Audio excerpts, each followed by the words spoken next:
Jangan lupa subscribe YouTube channel Official iNews dan nyalakan loncengnya. Pemirsa, 7 April besok, pemerintah DKI Jakarta akan melakukan uji coba pembelajaran tatap muka di 100 sekolah. Para siswa akan belajar tatap muka secara bergantian.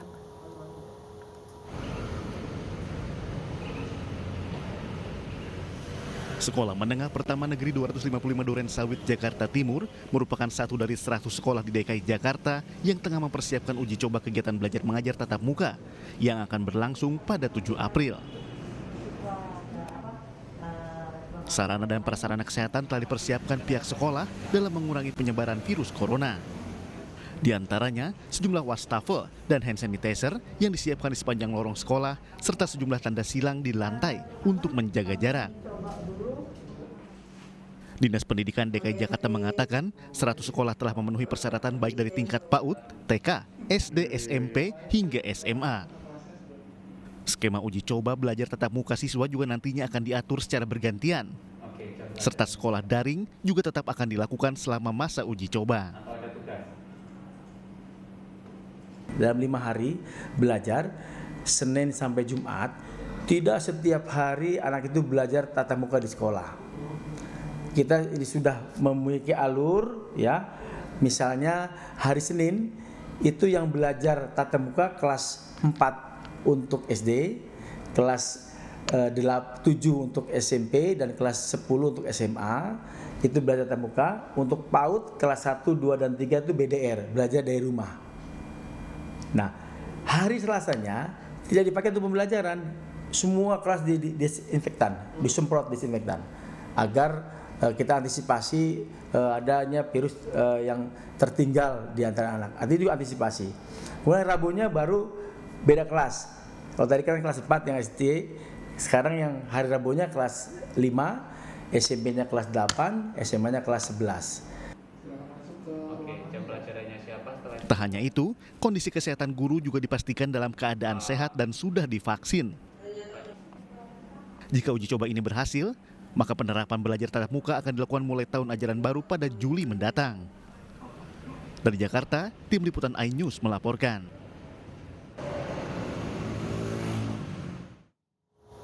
Dan untuk mengetahui persiapan sekolah tatap muka di Jakarta, kami sudah terhubung dengan Menia Mutiara yang ada di depan SDN Kebon Melati, Tanah Abang. Selamat pagi Menia. Sejauh ini apa saja yang sudah disiapkan jelang uji coba tatap muka? Selamat pagi Zila, Fandi, dan pemirsa. Pada gelaran uji coba sekolah tatap muka yang akan dimulai esok hari hingga 29 April mendatang, terdapat 100 sekolah yang sudah akan terlibat dan memenuhi syarat dari Kementerian Pendidikan dan Kebudayaan. Dari 100 sekolah tersebut mencakup seluruh tingkatan mulai dari SD, SMP, dan SMA. Nah, kami sekarang berada di SD Negeri 01, 02, dan 03 Kelurahan Kebon Melati, Kecamatan Tanah Abang, Jakarta Pusat, dan di sini hingga pagi hari ini belum ada persiapan yang signifikan, dan dalam penerapannya nantinya sekolah tatap muka ini akan melalui beberapa mekanisme, yakni pembatasan jumlah siswa dengan cara bergantian hari, dan mata pelajaran yang akan dibelajar secara tatap muka tersebut hanya mata pelajaran yang dinilai tidak efektif dilakukan secara daring. Selain itu juga para tenaga pengajar atau guru diwajibkan untuk melakukan vaksinasi yang merupakan program pemerintah, dan sejauh ini di wilayah DKI Jakarta sendiri seluruh tenaga pengajar sudah dilakukan program vaksinasi. Dan menurut pantauan dari warga yang ada di sekitar SD Negeri 01, 02, 03 ini di Kebon Melati, dari sejak kemarin belum ada siswa yang datang ke sekolah, hanya sejumlah guru saja untuk mempersiapkan gelaran uji coba sekolah secara tatap muka mulai esok hari. Zila dan Fandi kembali ke studio. Baik Menia, dari 100 sekolah ini sudah memenuhi syarat untuk melakukan uji coba yang akan dilaksanakan pada besok 7 April. Apa saja syaratnya?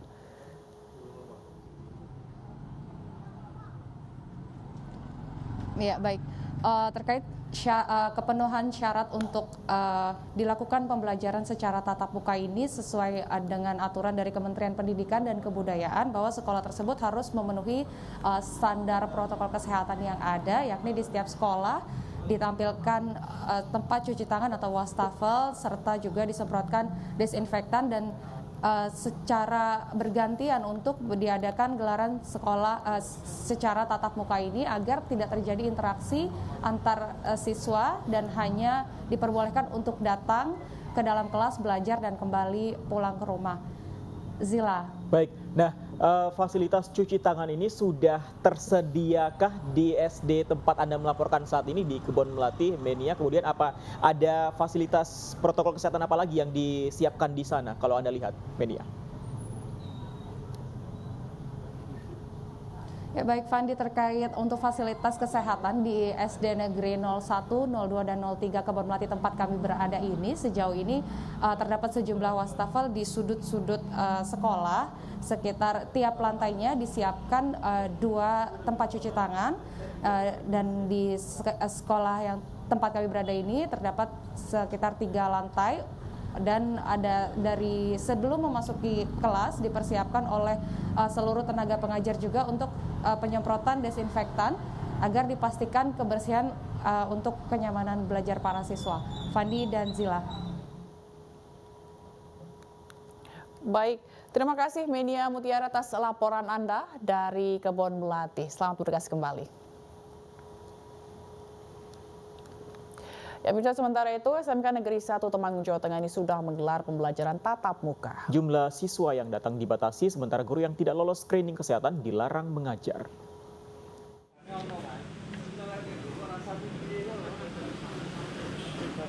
Sekolah Menengah Pertama Kejuruan Negeri 1 Temanggung mulai melaksanakan pembelajaran tatap muka. Siswa yang masuk hari ini wajib menjalankan protokol kesehatan mulai dari pengecekan suhu tubuh, mencuci tangan, dan wajib memakai masker. Siswa yang belajar tatap muka juga wajib membawa surat izin dari orang tua. Selama proses pembelajaran, seluruh jendela ruang kelas dibuka agar ventilasi udara lancar. Guru yang tidak lolos screening kesehatan dilarang mengajar. Ada, karena pada saat screening itu dinyatakan tidak layak untuk vaksinasi, ada yang sakit dan sebagainya, biarkan mereka diobati dulu sampai sembuh baru nanti divaksinasi. Terus guru yang belum divaksin itu bisa mengajar nggak? Tidak boleh. Jadi pertimbangannya adalah kesehatan dan keselamatan. Ya senang karena udah lama juga nggak sekolah dan di rumah itu juga bosan. Tadi pakai surat izin orang tua nggak? Iya, ya setuju karena juga di rumah ya kalau materi nggak mudah-mudah ya gimana. Dengan sekolah, masuk ke sekolah ini takut apa enggak? Enggak. Pembelajaran tatap muka ini hanya berlangsung 2 jam sehari. Siswa yang datang pun dibatasi hanya 12 siswa per kelas. Pembelajaran tatap muka ini akan dievaluasi dalam 2 pekan. Dari Temanggung, Jawa Tengah, Didik Dono Hartono, iNews melaporkan. Pemirsa, masyarakat diizinkan menggelar sholat tarawih selama bulan Ramadan, tetapi dengan sejumlah syarat. Selain sholat tarawih, sholat Idul Fitri juga diizinkan dengan sejumlah pembatasan.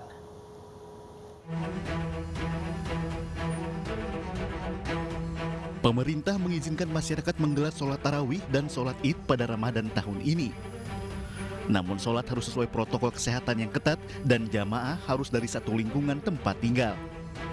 Menko PMK Muhadjir Effendi mengatakan nantinya untuk sholat Id harus ada petugas yang menjaga mengurai kerumunan, mulai dari datang hingga bubar sholat. Sholat tarawih dan sholat Idul Fitri pada dasarnya diperkenankan atau dibolehkan. Yang harus dipatuhi adalah protokol, harus tetap protokol kesehatan harus dilaksanakan dengan sangat ketat. Kemudian jamaahnya boleh di luar rumah, tapi dengan catatan harus terbatas pada komunitas.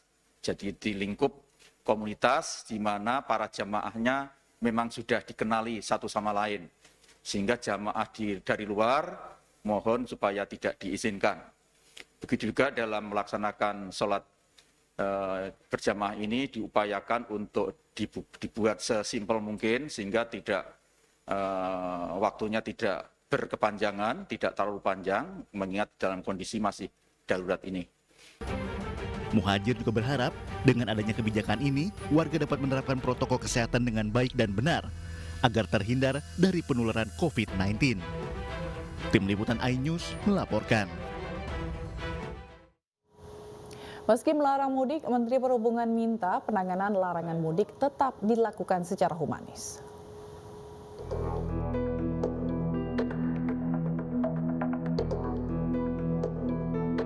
Untuk menekan penyebaran COVID-19, pemerintah melarang mudik lebaran berlaku mulai 6 hingga 17 Mei 2021. Sosialisasi larangan mudik pada 12 hingga 25 April. Ada 333 titik penyekatan di jalur arteri maupun tol, baik menuju Jawa ataupun luar Jawa. Kakor Lantas Polri Irjen Polisi Istiono saat meninjau arus balik libur Paskah menegaskan, warga yang nekat mudik akan diminta putar balik. Meski tegas, namun pelanggaran mudik akan tetap dilakukan dengan humanis. Bagi yang melanggar, tetap kita putar balikkan untuk kembali di rumah saja. Untuk yang tetap membandel, kita putar balikkan, biarpun dia nanti nerobos jalan tikus. Dari Jakarta nerobos Jawa Barat ketahuan Jawa Tengah, putar balikkan. Atau kalau sudah kadung mendahului, di wilayah sudah ada sanksi, yaitu karantina bagi yang melanggar. Melakukan koordinasi tentang bagaimana tindak lanjut dari sektor perhubungan agar ini di satu sisi kita melakukan law enforcement secara tegas, tetapi ada unsur-unsur humanis yang harus dipikirkan. Nah, oleh karenanya saya menugaskan Pak Dirjen Darat dan dirjen-dirjen yang lain untuk koordinasi dengan Kakor Lantas dan gugus tugas.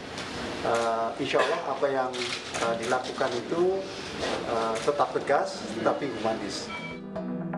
Selain melarang mudik untuk menekan penyebaran COVID-19, pemberlakuan pembatasan kegiatan masyarakat atau PPKM Mikro juga diperpanjang selama 2 pekan ke depan. Pada PPKM Mikro 6 hingga 19 April 2021, ada penambahan 5 provinsi, Kalimantan Utara, Aceh, Riau, Sumatera Selatan, dan Papua. Sementara 15 provinsi diantaranya Kalimantan Selatan, Kalimantan Tengah, Kalimantan Timur, Sulawesi Utara, Nusa Tenggara Timur dan Barat, seluruh Pulau Jawa dan Bali, Sulawesi Selatan, dan Sumatera Utara juga tetap memberlakukan PPKM. Tim Liputan iNews melaporkan.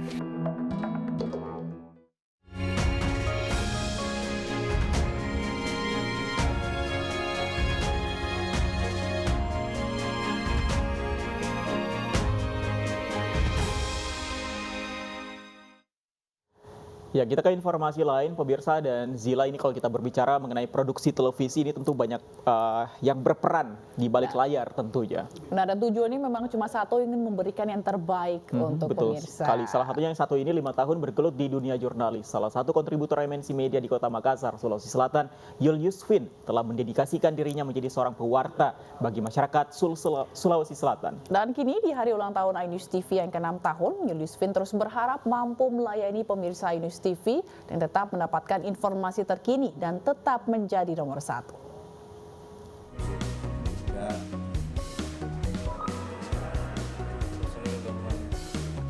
Salah satu kontributor MNC Media Kota Makassar, Sulawesi Selatan, Yul Yusfin, dalam menjalankan tugasnya sebagai seorang jurnalis, sehari-harinya sebagai pewarta yang kerap mengejar kejadian dan memberikan informasi terkini bagi masyarakat Sulsel.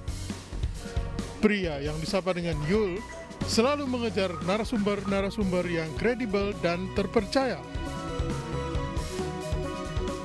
Sebagai seorang kepala bagi anggota keluarganya, pria kelahiran Kabupaten Toraja, Sulawesi Selatan ini tidak pernah gentar dan mengenal lelah dalam melakukan tugasnya sebagai jurnalis televisi.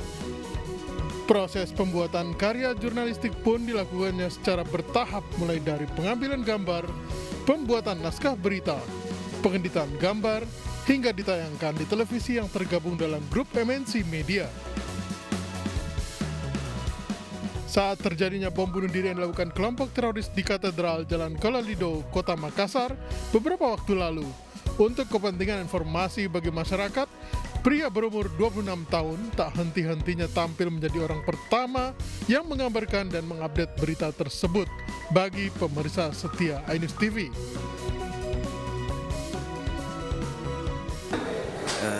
Pekerjaan sebagai jurnalis atau pewarta memang banyak suka duka yang juga saya alami secara pribadi. Suka dukanya itu seperti apa? Sukanya sih kita selalu keliling dan tidak menetap di satu tempat, dan juga pengalaman itu kita mulai kenal banyak orang, mulai dari kalangan bawah hingga kalangan atas.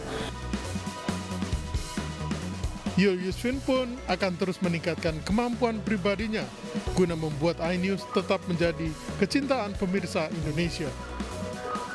Julius Finn berharap di hari ulang tahun iNews TV yang ke-6 tahun, iNews TV tetap menjadi televisi berita yang menyajikan informasi akurat bagi masyarakat luas.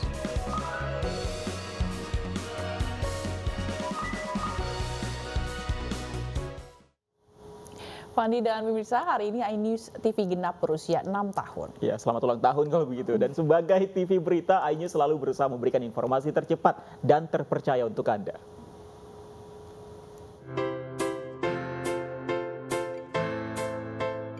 iNews merupakan kepanjangan dari Indonesia News. Sebelumnya bernama Sun TV dan Sindo TV. iNews adalah stasiun televisi swasta yang fokus pada konten berita selama 24 jam di Indonesia, milik Media Nusantara Citra atau MNC. Sindo TV resmi mengubah namanya menjadi iNews pada tanggal 6 April 2015. Pada tanggal 6 April 2015 hingga 30 November 2016, iNews menempatkan logo on air-nya di pojok kanan atas layar dan menyiarkan acara siaran langsung. Pada tanggal 31 Oktober 2017, kata TV pada logo iNews dihilangkan, bertepatan dengan acara Metamorfosa iNews. Hari ini, iNews genap berusia 6 tahun. Sebagai TV berita, iNews selalu berusaha memberikan informasi tercepat dan terpercaya. Biro iNews Jayapura mengucapkan selamat ulang tahun iNews ke-6. Semoga menjadi TV nomor 1 di Indonesia.